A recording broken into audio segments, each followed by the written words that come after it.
that you went to other mayor conferences to bring ideas back home. Do you recall any of those that you brought back to council? I don't recall because there's so many issues. But see, you get ideas from the different mayors from the different towns, whatever, you see, ideas. But I don't remember, any of them whatsoever because they trusted me as being mayor and said, well, you have all the knowledge and you always traveling.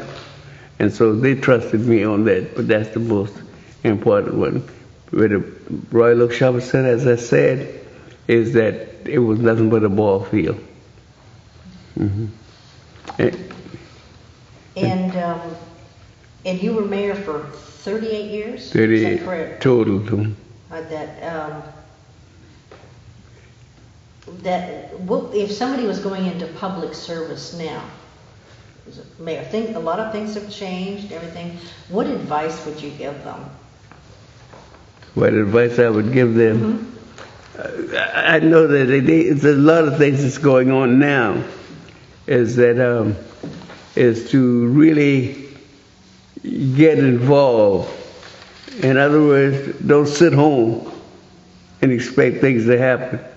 Get involved in whatever, just check things out before you make any decision.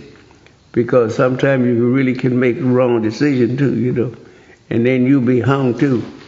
And by all means, if you say, for instance, like something happened the other day, but another, not put on there, the Ethics Commission, if you do some things that you're not authorized and do it under, say for instance, you do some spending of the town's money or use the town charge card for your personal benefit, you got to go through the Ethics Commission, and that's when the trouble comes in. But the Ethics Commission is just like the boss of all politicians, all of them. But you're accountable. Yeah, you go. So you better, if you're going to go into public service, you better be ethical. Better be.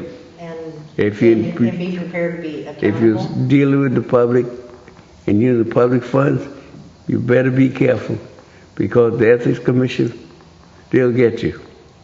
And I would imagine when you were growing up that you never thought about Ethics Commission or how complicated public service was? I never did really. But right now, see, anytime you're dealing with public funds, I have to use funds for your own personal use. And somebody else on the council will take you to the Ethics Commission. And then that's where the challenge come in. And you would have to pay. Say for instance, they spend $100.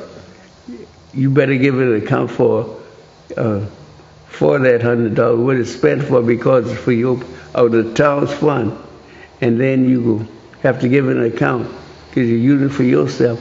But you better be careful of that because you have to pay all back. And it all depends on the Ethics Commission as to what charges they'll bring and whatever. Because what they would do now, tell you what they would do. They would dig way back from your background, way back, or for one thing that already happened.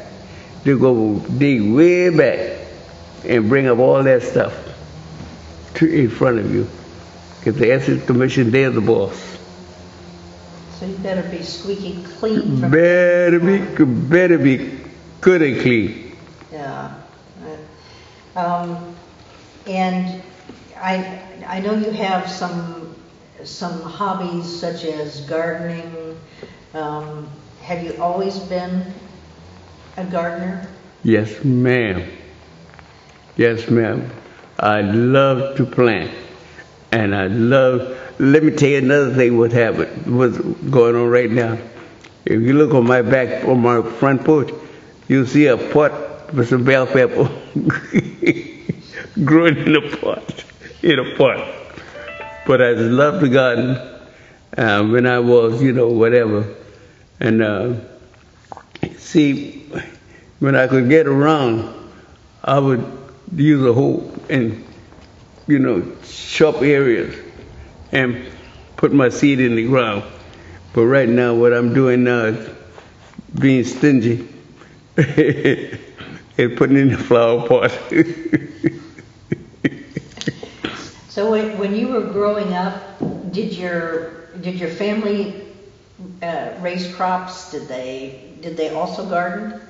Raise gardens? No, ma'am. No, they did not. Oh. Because we used to raise hogs, Okay. chicken, rabbit, and let me tell you about the rabbit business. Okay. That's the rabbit, we have the rabbit. When you raise the rabbit, you know how you kill him? I'm going to tell you now how to kill him. You hold him by the neck and hit him in the back of the head. Okay. And then they will shiver, until he dies. And then you go and skin him. Okay. And I used to go and kill raccoon and bring the raccoon back to the house, skin the raccoon and bake the raccoon and put sweet potato around it. All that experience I've been doing. I tried to do some of everything. Some of all of that. Some of all of that.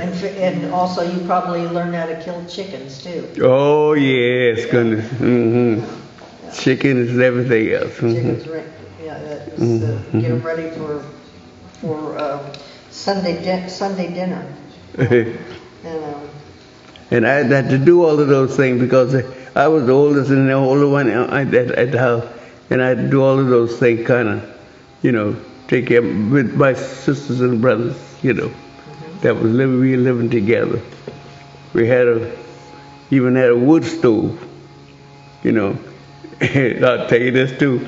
We had a wood stove, and what my mother, they put a pot of lima beans on, like in the morning, and then it don't be done until later that evening, because you had to cut wood, and pot cooks slow. And I guess that's why the food tastes better these days now. So, if you could, what would you like to see? You've probably seen more changes in the town of Port Royal than any of us have seen. What would you hope for the future of Port Royal? For the future, it's more business. Small business? More business come into Port Royal. Okay. And if you get more business in the town of Port Royal, see, what would happen is that would kind of help not to raise the taxes on the citizen, because the business would substitute, the funds that comes into Port Royal. And really, I love to see more business come into Port Royal. How do you think it's a good way to attract businesses to say, come here? I don't know. Okay.